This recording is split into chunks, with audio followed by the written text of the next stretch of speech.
My daughter refused to step into our house. We had just pulled into the driveway. She unbuckled her seatbelt, but instead of running to the front door like she always did, she grabbed my hand and froze. I asked her what was wrong.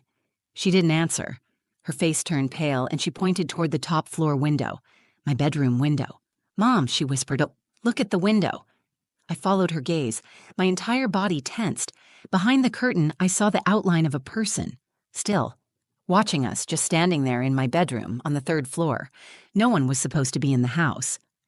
I pulled Kaia behind me and called 911. My hands were shaking so hard I nearly dropped the phone. The dispatcher asked me if anyone else had access to the home. Only my sister, and she wasn't answering. I hadn't heard from her since last night, when she sent me a picture of Kaia smiling from inside a blanket fort. I had been gone less than 24 hours. I watched the police storm into my house. I kept Kaia pressed against me, trying to stay calm while my heart felt like it was breaking through my ribs. It wasn't just fear, it was betrayal. Something was deeply wrong, and I felt it before anyone said a word. What the officers found inside wasn't just disturbing, it was personal. It was something I could never have imagined, something my own sister had set in motion. And it all started with one choice: letting her babysit my daughter for just one night. My name is Alyssa. I'm 34, a single mom, and the only constant in my daughter Kaia's life. She's 6 years old and fiercely imaginative. She gives names to her stuffed animals, talks to plants, and insists that the moon follows her at night. She is the center of my world. My life revolves around making sure she feels safe, heard, and loved. We live in a 2-bedroom townhouse just outside Portland.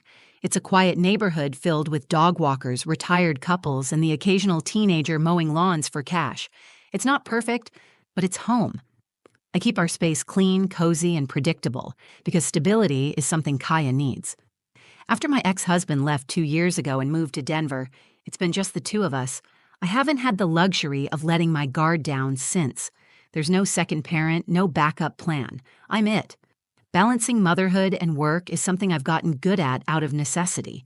I work as a remote marketing consultant, which sounds more flexible than it is. Most days I'm juggling client emails with peanut butter sandwiches and rushing through presentations during nap time or after bedtime. I rarely go out. I don't date. I don't travel. But last week, I had to. My team had landed a high-stakes client, and the final presentation was happening in person, in Seattle. Just one night. That's all they needed me for. One night away, a quick hotel stay, and back the next evening. At first, I said no. I couldn't bear the idea of leaving Kaia. But the job was important. It wasn't just about income. It was about security. The kind of security that keeps the lights on and groceries in the fridge. That's when my younger sister, Rhea, offered to step in. Rhea is 28 and everything I'm not. She's spontaneous, impulsive, and wildly unpredictable. She's never held a job longer than a year, loves festivals, couch hops between cities, and has a tendency to romanticize chaos. But she loves Kaia. They have a bond that's undeniable. Rhea is the fun aunt, the one who teaches her silly dances, brings glitter wherever she goes, and buys matching pajamas even though she's terrible at folding laundry. Still, I hesitated. Rhea had never watched Kaia overnight. I knew she cared, but I also knew she could be careless. She had a way of brushing off rules and improvising in moments that needed structure. But she begged. She told me she was trying to be more responsible. She wanted me to trust her. "It's just one night, Alyssa," she said. "We'll eat mac and cheese, watch movies, and be in bed by 9. It'll be boring. I swear I made her promise to stay the entire night. No visitors, no leaving Kaia alone." I walked her through Kaia's routines, made a printed list of emergency numbers, stocked the fridge, and showed her how to use the home alarm system. She rolled her eyes but agreed to everything. Kaia was thrilled. When I left that morning, Kaia wrapped her arms around my neck and whispered, "I'll take care of Auntie Rhea." It made me smile, but part of me felt uneasy. I kissed her forehead, told her I'd be home tomorrow, and backed out of the driveway, watching her wave at me through the window. The presentation went well. My team nailed it. We celebrated briefly, and I checked my phone every hour for updates. Rhea sent me a picture around 4 p.m. Kaia buried in a mountain of pillows, holding a juice box like a trophy. The caption read, Still alive. I allowed myself to exhale. Maybe I'd been overthinking. That night, I called to say goodnight. No answer. I texted her. Nothing. I assumed Kaia had fallen asleep and Rhea had left her phone somewhere. Still, it bothered me. I don't sleep well when Kaia's not next to me, so I lay in my hotel bed, counting the hours until I could go home. The next afternoon, I picked up muffins from Kaia's favorite bakery and drove straight home. I expected her to run into my arms at the door. Instead, I saw her sitting outside on the curb, alone. Mrs. Delgado, our neighbor, stood nearby, arms crossed and tense. Kaia didn't move until I got out of the car. Then she ran to me and held me like she hadn't seen me in weeks. I looked around. No Rhea, no car in the driveway, no messages on my phone. I crouched down and asked Kaia what happened. Her eyes filled with fear. She pointed at the house. "I don't want to go back in," she said. Then came the words that made my stomach drop. "Mom, look at the window."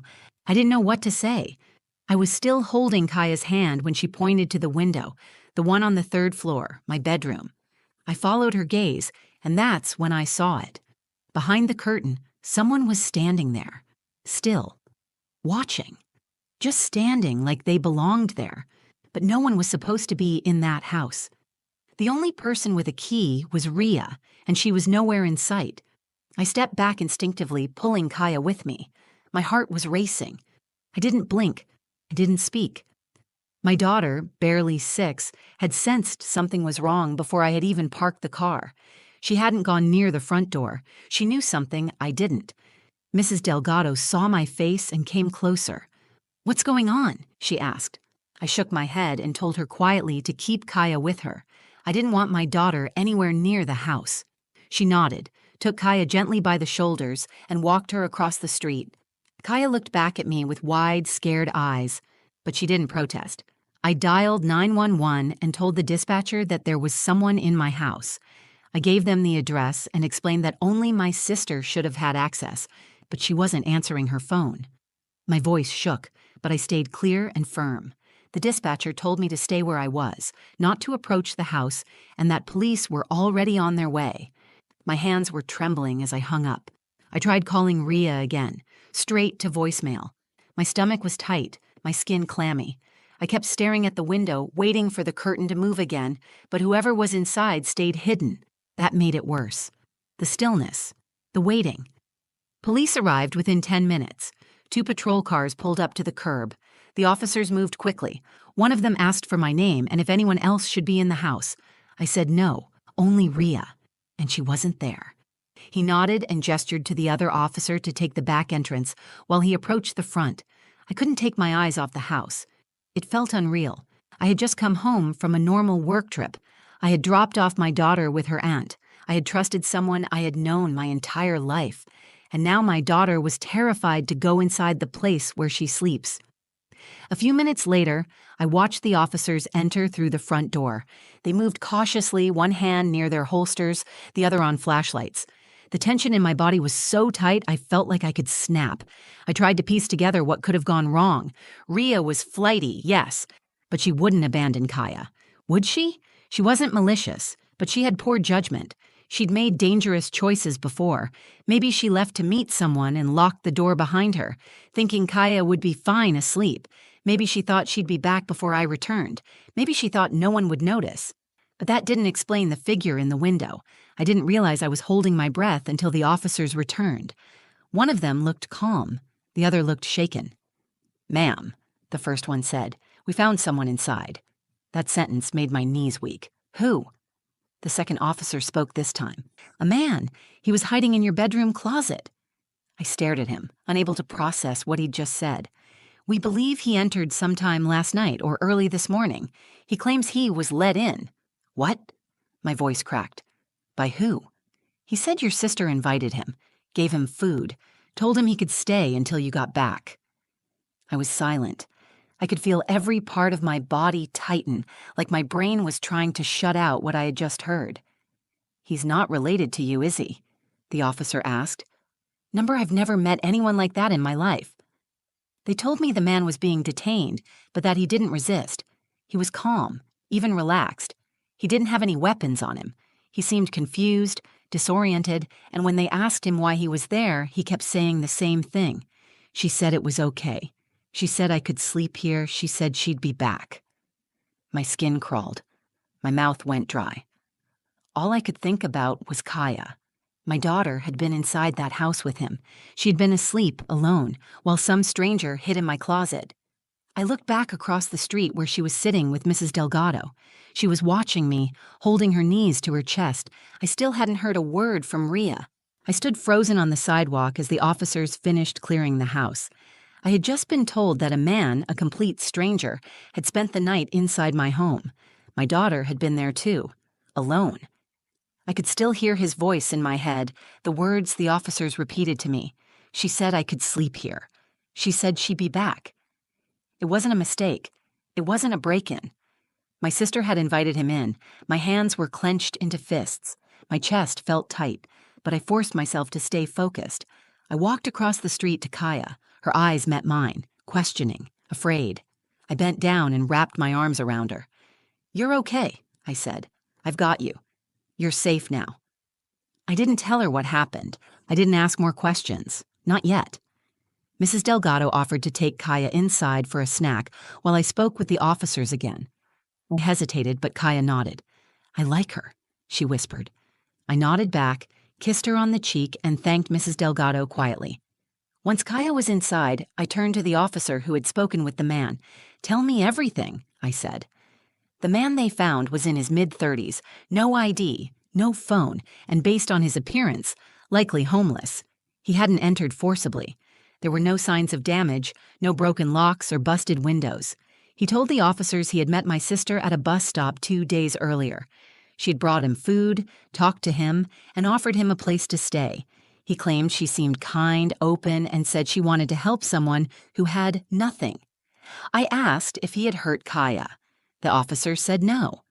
According to the man, she had been asleep before he entered the house. He claimed Rhea gave him permission, left the door unlocked, and said she'd be back by morning. She never returned. It didn't make sense. It was reckless, dangerous, and utterly unlike anything I could have imagined. I tried to convince myself there had to be more to the story, some explanation that made this feel less insane. But there wasn't. I pulled out my phone and called Rhea again, straight to voicemail. I sent her a text message. "I know what you did. The police are here. Call me now." I stared at the screen, waiting for the typing bubble. Anything to show that she was still reachable. Nothing. I told the officers I wanted to file a full report. I didn't care if it meant my sister got in trouble. Kaia came first. Her safety came first. Every instinct in me as a mother screamed that what had happened was not just irresponsible, it was unforgivable. They gave me paperwork, a case number, and contact information for follow-up. I answered every question. Yes, Rhea had keys. No, she didn't live with us. Yes, Kaia had been left alone. No, I hadn't authorized anyone else to enter the home. After they left, I brought Kaia back into our house. It didn't feel like home anymore. Every shadow seemed darker, every hallway colder. I checked every room, every closet, every corner, even after the police had cleared it. I changed the bed sheets, washed the towels, opened every window. I couldn't breathe in the air that man had breathed. I couldn't let Kaia see me panic. I made her hot chocolate and sat beside her on the couch. "You did the right thing," I told her. "You told me something was wrong, and you were so brave." She leaned into me and whispered, "He scared me, Mommy. I saw him come down the stairs at night." My throat tightened. "You saw him?" I asked. She nodded, holding my sleeve. "But I stayed really quiet, like you always say. I didn't talk to him. I just waited for you." I held her tighter. She had seen him. She had stayed quiet. She had waited alone. And Rhea had left her there. That night, Rhea finally responded to my texts. She sent a single message. "I didn't mean to scare her. He just needed a place to crash. I thought I'd be back before you got home." I didn't reply. I didn't call her. There was nothing she could say that would undo what had happened. A man she barely knew had been in my home, in my room, while my daughter slept alone. That wasn't a mistake. That was a choice. And I had made mine. Rhea wasn't welcome in our lives anymore. The morning after everything happened, I didn't sleep. I lay next to Kaia in my bed, wide awake, listening to her breathing. Every few minutes I'd glance at the door, half expecting to see movement, even though I knew we were alone. The man was gone. The police had taken him hours ago, but the fear hadn't left. Kaia stirred around 6 and climbed closer to me. Her body was small, her skin warm, her trust still intact. I didn't know how. I had left her in the care of someone I trusted, and she had been failed in the worst way. And still, she curled up next to me like nothing could touch her, like I was the safest place in the world. That made me more determined than ever to protect her. Around 8, Rhea finally called. I let it ring. Then I answered. Her voice was casual, like she didn't understand the weight of what she'd done. Hey, I saw your messages. Look, I know you're mad, but can we just talk before you do something drastic? I didn't yell. I didn't even raise my voice. I wanted her to hear everything clearly. There was a man in my house, I said, in my bedroom, in the closet. My daughter saw him come downstairs in the middle of the night. She was terrified. She sat outside waiting for me because she was too scared to be in her own home. There was a pause, followed by a sigh. I know it sounds bad, but it's not what you think. Then tell me what it is, I said. I met him at a bus stop a few days ago. He said he had nowhere to go. He wasn't creepy, Alyssa. He was just lost. I brought him some food. He seemed sweet. We talked. He said he needed somewhere to sleep, just for one night. And you let him into my house? With Kaia there? I thought she was asleep. I didn't think it would be a big deal. I figured I'd be back before she even woke up. You didn't tell me. You didn't ask me. You didn't even stay. Rhea's voice tightened. I was trying to help someone. You think the world is black and white, but sometimes people just need a chance. This isn't about chances. This is about a 6-year-old girl being left alone with a stranger in the house. You don't get to dress that up as compassion. He didn't hurt her. He could have. Silence followed, and then she said something I will never forget. I just didn't think it was that serious. That broke something in me. I realized she didn't understand, or maybe never would. She had walked away from her responsibility, gambled with a child's safety, and didn't feel the weight of it. That wasn't immaturity. That was recklessness. And it had consequences. I told her not to contact me again. I told her I would be changing the locks. I told her Kaia wouldn't be seeing her for a long time, maybe ever. And then I hung up. After the call, I sat Kaia down on the couch and told her the truth, in words she could understand. I told her that Aunt Rhea had made a mistake and had let someone in who shouldn't have been there. I told her how brave she had been, how proud I was of her for listening to her instincts, and how she had done exactly the right thing. Kaia looked down at her hands. I didn't like him, she said quietly. He smelled like old things, and he didn't blink when he looked at me. I felt a chill move through my chest. She had been alone with him for who knows how long, awake, watching, waiting. Later that day, I met with a locksmith. I replaced every lock in the house. I set up new security cameras, installed door alarms, and slept that night with my phone in one hand and a flashlight in the other. The police told me the man didn't have a record for violence, but he had a history of trespassing and psychiatric evaluations. They believed he hadn't meant harm. That didn't matter to me. Intent wasn't enough. My daughter had been endangered, and the person who allowed it still didn't grasp the full extent of her mistake. That week, I filed a formal no-contact request with the building management. Rhea would no longer be allowed on the property. It felt harsh, but I wasn't taking chances anymore. Kaia still asks about her sometimes. I tell her the truth, that Rhea loves her, but she made a very unsafe choice. I tell her love isn't just about fun and games. It's about showing up. It's about keeping people safe. I thought losing my trust in my sister would be the hardest part. It wasn't. The hardest part was realizing how close I had come to losing something far more important, and that from now on, I would never let guilt or family ties override what I know to be true. When it comes to Kaia, I will never compromise again. Life returned to normal, but nothing felt normal. Kaia and I went back to our routines: breakfast at the kitchen table, walks to school, bedtime stories every night. But a part of me was always listening, always watching. I checked the locks twice before bed. I installed a motion-activated light outside her window. I started keeping the baby monitor on again, even though she hadn't needed it for over a year. She never asked for it, but I could tell Kaia felt the difference. She didn't go into her bedroom for days after it happened. She stayed close to me even when she was playing, like she was waiting for something bad to return. And I stayed close to her, because I couldn't let myself be distant. Not now, not after what she had been forced to process, in silence. I enrolled her in a child therapist's program through her school.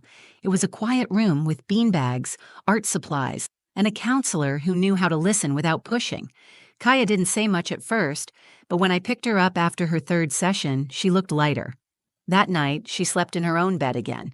And the night after that, she didn't ask me to leave the hallway light on. I had been carrying a weight, too. Guilt, anger, fear, and the awful question that kept echoing in my head. What if? What if Kaia hadn't been brave enough to wait outside? What if the man in our house had been dangerous? What if I hadn't come home when I did? Those questions didn't have answers, but they had consequences. Rhea reached out several times in the following weeks, calls, texts, a handwritten letter left in our mailbox. She apologized in the way people do when they want forgiveness more than they want to understand the damage they've done. She said she missed Kaia. She said she had been going through a hard time and didn't know how to ask for help. She asked me to let her explain, but I had heard enough. I didn't need more words. I needed actions. And Rhea's actions had made one thing clear. She had chosen to protect her own comfort instead of Kaia's safety.